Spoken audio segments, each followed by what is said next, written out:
birds are singing, the flowers are blooming, and LA is on fire again. What happens when the President of the United States deploys Marines on American soil? Do police Americans? What happens when a Congresswoman is charged by the DOJ for investigating Trump?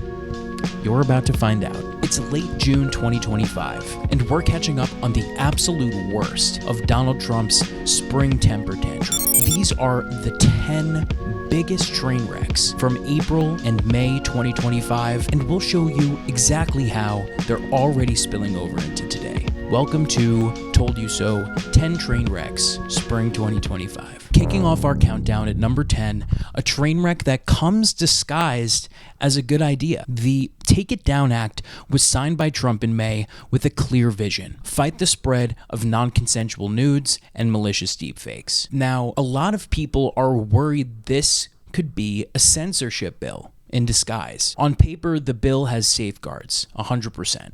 It carves out an exception for anything that is a matter of public concern.